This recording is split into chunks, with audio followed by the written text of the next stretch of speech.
Assalamualaikum warahmatullahi wabarakatuh. Jumpa lagi dengan saya di Pak Syaf Channel. Apa kabar sobat semuanya? Semoga tetap dalam keadaan sehat dan tetap semangat.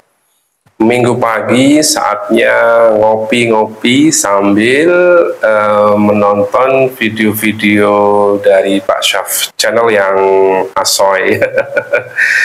Ya, kali ini saya akan sedikit berbagi terkait dengan apa ya, kalau boleh dibilang tips and tricks, tapi juga tidak mungkin ya, karena itu adalah perjalanan panjang dan menurut saya bukan tips and trick, tapi mungkin strategi atau apapun lah yang jelas. Kali ini saya akan bercerita tentang pengalaman saya kuliah S3 dengan beasiswa dan bisa lulus tepat waktu dengan hasil cum laude. Nah, ini sebenarnya saya juga tidak terlalu berani bercerita ya, tapi ya mudah-mudahan sih bermanfaat bagi teman-teman yang mungkin sedang berjuang untuk mendapatkan beasiswa S3 maupun yang sedang S3 dan masih struggle dengan kuliahnya, publikasinya, disertasinya maupun persiapan ujian tertutup maupun terbuka. Baik, sedikit kembali atau flashback ke awal mula saya kuliah S3 itu tahun 2021 ya, tepatnya bulan September ya. Saya 2 kali daftar beasiswa, yang pertama LPDP dan tidak lolos ya. LPDP itu first trial ya bagi saya, percobaan pertama, jadi saya tidak lolos di LPDP. Kemudian saya mencoba ada beasiswa pendidikan Indonesia, sebenarnya juga kurang lebih sama dengan LPDP secara pengelola dananya juga LPDP, namun kalau BPI lebih lebih diprioritaskan ketika itu. Di awal saya adalah angkatan pertama, lebih di pendidikan ya, beasiswa pendidikan Indonesia. Saya mengambil skema S3 dosen ya, perguruan tinggi akademik atau S3 dosen PTA di prodi pendidikan bahasa dan sastra, konsentrasinya di pendidikan bahasa Inggris ya. Yang perlu teman-teman perhatikan adalah ketika ambil S3 itu, saya benar-benar merasakan pentingnya proposal ketika mendaftar itu.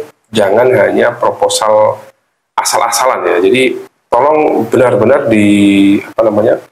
benar-benar difikirkan benar bahwa proposal riset yang digunakan ketika mendaftar S3 itu adalah proposal yang nanti kita akan benar-benar kerjakan ketika saatnya disertasi ya. Hal ini penting sekali karena apa? Karena ketika kita gonta-ganti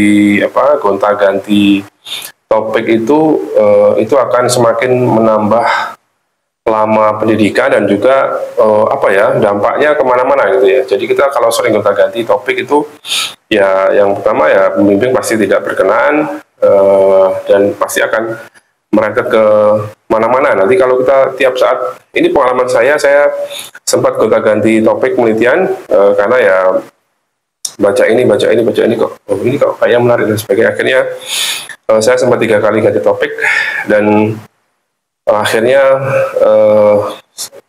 saya putuskan di topik yang terakhir, yaitu tentang penulisan skripsi mahasiswa S1 ya.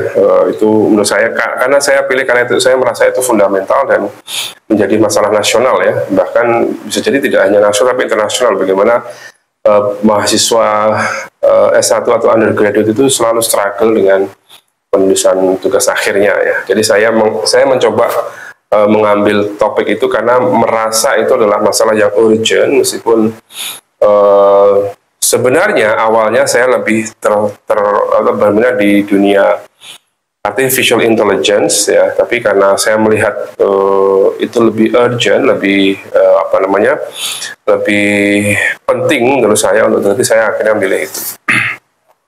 Baiklah, kembali ke beasiswa yang perlu teman-teman, karena beasiswa itu prosesnya sangat panjang, tidak hanya mendaftar, tapi sebelum kita bisa submit itu ada banyak sekali dokumen yang harus kita persiapkan ya. Salah satu adalah rekomendasi. rekomendasi akademisi maupun rekomendasi atasan, surat izin atasan dan sebagainya. Maka jangan pernah sekali-kali daftar beasiswa tanpa sepengetahuan atasan ya kalau teman-teman sudah bekerja. Nah, itu dampaknya tidak baik ya, karena selain sebagai etika dengan atasan, kita juga dianggap nanti ya kalau daftarnya aja diam-diam, sembunyi-sembunyi, kan nanti ke depan kalau ada apa-apa pasti institusi tempat bekerja yang akan menjadi sasaran sanksi ataupun karena kalau ada pelanggaran pasti akan ada sanksi kepada institusi kita. Ya, pengalaman saya karena saya berasal dari PTS, jadi saya harus mengurus surat rekomendasi ke lembaga layanan pendidikan tinggi ya. Karena saya di Jawa Timur, maka saya mengurus di LADikti 7 ya. Ada beberapa syarat, misalnya ada LOE. Nah, LOE ini juga penting. Jadi strateginya itu adalah daftar dulu ke PT tujuan. Itu penting ya. Biasanya sih kalau saya kemarin di UNESA daftar transfer biaya pendana di bank, kemudian kita mengisi formulir, menyerahkan berkas-berkas ujian TOEFL, kemudian proposal. Nah, tadi yang saya jelaskan, proposal risetnya harus kalau bisa, dan bukan kalau bisa ya, harus bisa. Jadi proposal risetnya sudah matang gitu ya. Minimal topik penelitiannya itu tidak gonta-ganti. Jadi jangan tiru saya ya, meskipun ya akhirnya bisa selesai tepat waktu, tapi bisa lebih cepat sebenarnya kalau saya tidak gonta-ganti topik penelitian. Itu yang pertama. Untuk surat rekomendasi itu cukup lama ya. Pengalaman saya kemarin ada sekitar 15 hari kerja lah, 2 mingguan gitu ya. Yang agak lama itu ya biodata, kemudian ya syarat-syarat kependudukan, misalnya KTP, kemudian surat izin dari atasan. Nah, ini kalau mungkin ada kasus teman-teman yang pengen S3 tapi menurut institusi asal tuh belum harus tahun ini gitu. Jadi ya mohon dimaklumi ya, jangan kita mengambil keputusan sendiri, kemudian kita daftar diam-diam tanpa bahkan jangan sampai memalsu tanda tangan atasan, itu sudah kriminal ya, jadi bisa diancam pidana ya kalau gitu. Jadi untuk tujuan yang baik ya kita harus menggunakan cara yang baik pula ya, jangan sampai kita niatnya kuliah S3 sekolah tapi cara yang kita tempuh tidak benar, itu ya tidak berkah lah. Nah, nanti pasti biasanya ada saja halangan dan rintangannya ketika ke depan. Jadi setelah selesai izin, ada atasan, kemudian surat tugas dari atasan, kemudian ada rekomendasi dari akademisi, ada 2 rekomendasi biasanya. Kita persiapkan dokumennya dengan lengkap, beliau-beliau yang kita minta rekomendasi biar mengisi dengan baik dan gampang ya, jangan kita beri misalnya soft copy, beliau masih halus ya. Jadi kalau bisa sambil silaturahim ke rumah beliau atau ke kantor beliau dengan santai, informal gitu, mohon diberikan rekomendasi. Tentunya ya pilih akademisi, atau akademisi di sini bisa dosen atau ya pokoknya kalau saya dulu sih dosen yang pernah saya mintai menjadi pembimbing saya ya, ataupun kita kenal secara baik, itu penting sekali ya. Jadi dosen yang kita kenal secara baik, secara pribadi baik, itu pasti akan mau membantu dan memberikan rekomendasi secara fair ya. Kita juga tidak meminta dibaik-baikin, tidak ya, kita fair saja. Jadi kalau beliau menilai kita secara fair ya, kita tidak meminta Bu atau Pak nanti tolong diberikan nilai yang sempurna, kita tidak. Kita minta beliau secara fair saja. Ya, ada beberapa hal misalnya di aspek pendidikan, aspek penelitian, misalnya di surat rekomendasi itu ada beberapa bagian yang kemudian catatan dari pihak pemberi rekomendasi seperti apa. Nah, itu nanti akan digunakan untuk mengurus surat izin atau surat rekomendasi yang lebih tinggi dari LADikti 7. Nah, setelah keluar nanti kita bisa akan menggunakan untuk mendaftar ketika saya kemarin di BPI, jadi ya saya menggunakan di BPI. Prosesnya pas saya itu masih seleksi administrasi saja ya, tidak ada seleksi wawancara. Untuk tahun kedua, ketiga, dan seterusnya sepertinya ada wawancara dan CV ya, menurut saya itu penting sekali surat pernyataan kontribusi dan sebagainya, tolong diisi secara fair tapi memuat poin-poin yang bisa dipertanggungjawabkan secara moral maupun secara kontekstual ya. Artinya ketika kita memboost atau meng-highlight kemampuan kita di bidang penelitian, ya nanti kita tunjukkan, kita bisa di scholar kita berapa penelitian yang terindeks atau diterbitkan di jurnal terakreditasi, itu juga akan sangat menguatkan ya pemberi beasiswa nanti. Oke, setelah selesai atau biasanya ya kalau pendaftaran Januari ini pengumumannya bisa jadi ya sebelum tahun ajaran baru atau pas Agustus atau ya Juli atau Agustus gitu ya. Nah, yang perlu disiapkan teman-teman juga sebelum bisa kuliah, kita juga harus membayar UKT semester 1 secara mandiri di awal ya. Ya, saya sudah pernah menulis di sebuah blog itu, saya masuk ke gelombang 2 atau gelombang susulan rezeki mungkin ya. Awalnya di gelombang 1 saya nyatakan tidak lulus, ternyata di gelombang kedua ada nama saya di situ sebagai peserta PPI yang diterima. Nah, itu juga penting sekali disiapkan oleh teman-teman supaya tidak kaget ya. Ada yang dapat beasiswa tapi tidak bisa kuliah karena ya tidak bisa membayar UKT semester 1. Saat itu ada 12 juta ya kalau tidak salah.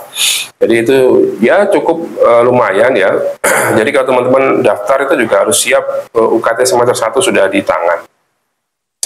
Nanti dirembes di semester 2, seperti kan di pertengahan semester 1 sudah dikembalikan ya. Meskipun demikian, ya kita tidak bisa KRS-an maupun dan seterusnya kalau kita tidak bayar UKT dulu. Itu yang pertama. Kemudian kuliahnya saya kira menyenangkan sekali. Kuliah S3 tidak seperti kuliah S1 ya, tidak full masuk gitu. Seingat saya 3 hari saja di UNESA. Dan ya kuliah S3 ya mestinya tidak selalu klasikal ya, meskipun klasikal tapi banyak penunggasan, tugas membaca dan sebagainya, buat makalah, paper dan sebagainya. Nah, saran saya di tahap ini jangan terlena ya dengan kuliah yang kayaknya santai-santai. Tolong diperhatikan ketika tugas-tugas mata kuliah dari semester 1 itu tetap on the track dengan topik penelitian yang akan kita ambil di disertasi. Itu sangat membantu sekali. Saya belajar dari teman saya, bagaimana dia ketika dari semester 1, ketika teman termasuk saya itu siksa gonta-ganti judul, dia tenang-tenang saja, dia tetap stay tune di topik penelitian dia. Jadi kalau ada tugas submit artikel gitu ya topiknya sama, tinggal mungkin ketika di mata kuliah kuantitatif atau kualitatif ya dia dimodifikasi sedikit sehingga topiknya tetap itu tapi cara pendekatannya lebih berbeda-beda.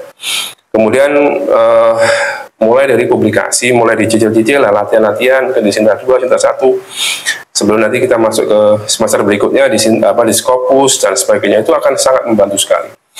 Jadi ketika semester 3 sudah mulai proposal itu ya tinggal istilahnya tinggal memoles sedikit lah, artinya kita sudah punya ancang-ancang ya. Kalau topik saya A, kemudian publikasi saya sudah ke sini dan sesuai dengan proposal saya, itu akan sangat membantu di ujian-ujian berikutnya ya. Jadi yang pertama topiknya dimatangkan sejak awal, jangan gonta dari topik.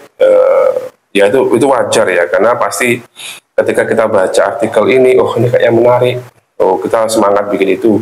Kemudian baca lagi, oh ini kayaknya lebih menarik. Nah, jadi kalau bisa sejak awal itu ya kita tidak akan bisa membuat semuanya jadi kenyataan ya. Kita harus pilih satu yang paling, ya kalau dalam kasus saya menurut saya paling penting, paling urgent ya, karena penelitian itu kan untuk solving the problem ya, untuk menyelesaikan masalah yang ada di lapangan.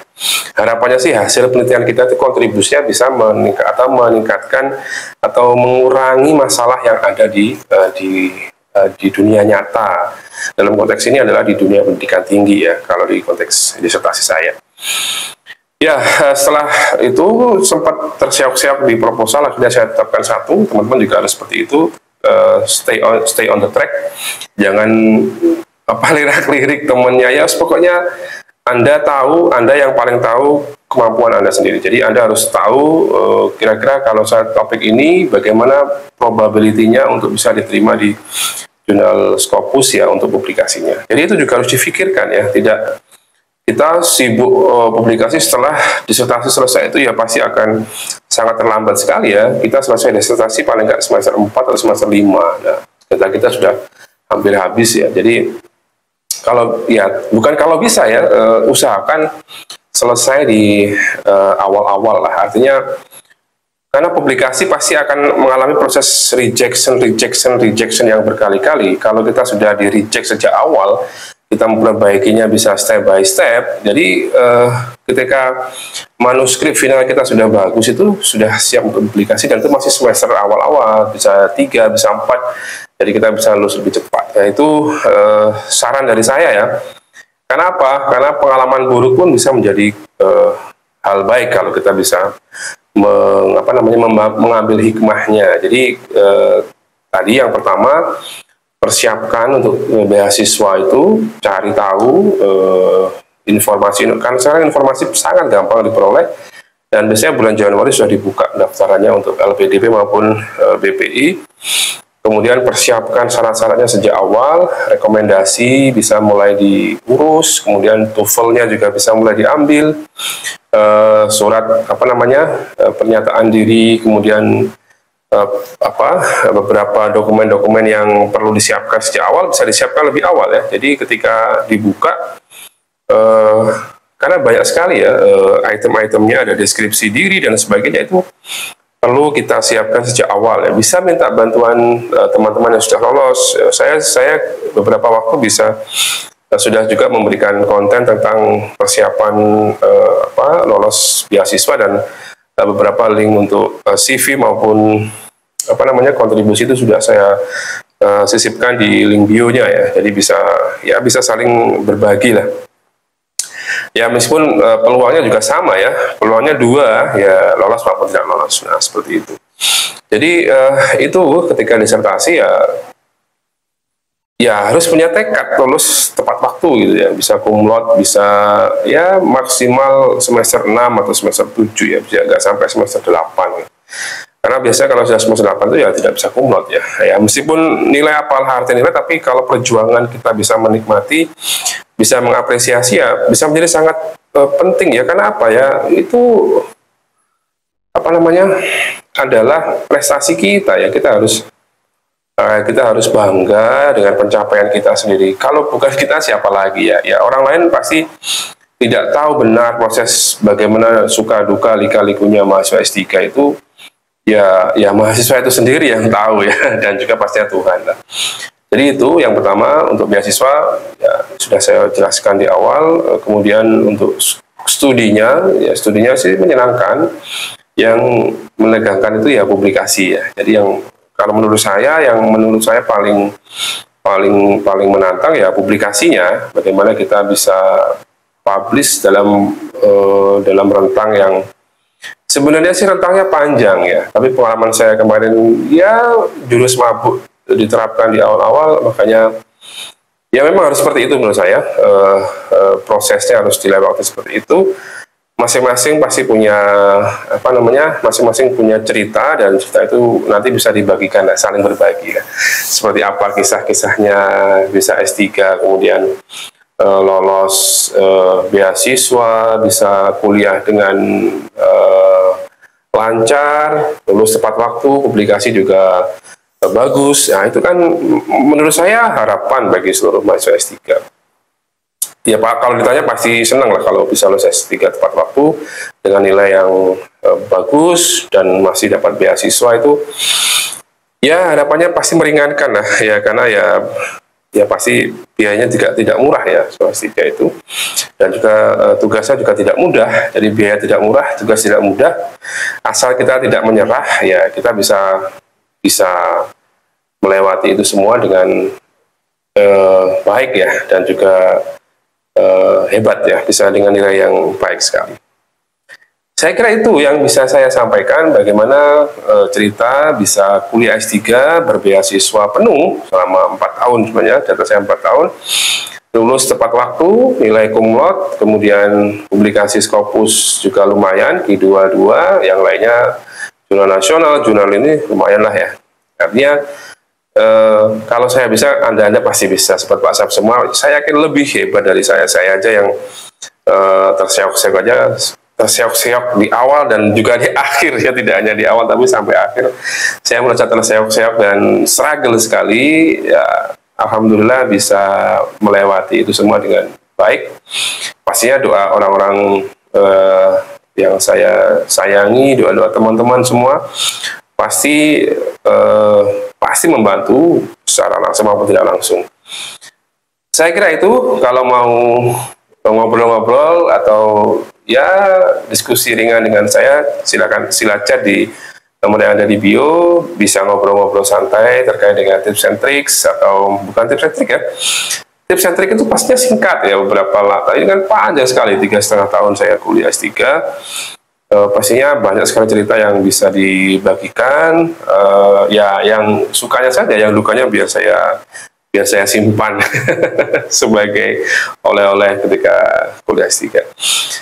Terima kasih sudah menonton video kali ini, semoga bermanfaat. Jangan lupa like, comment, share, dan subscribe Pak Syaf Channel sebanyak-banyaknya. Akhirul kalam, Assalamualaikum warahmatullahi wabarakatuh.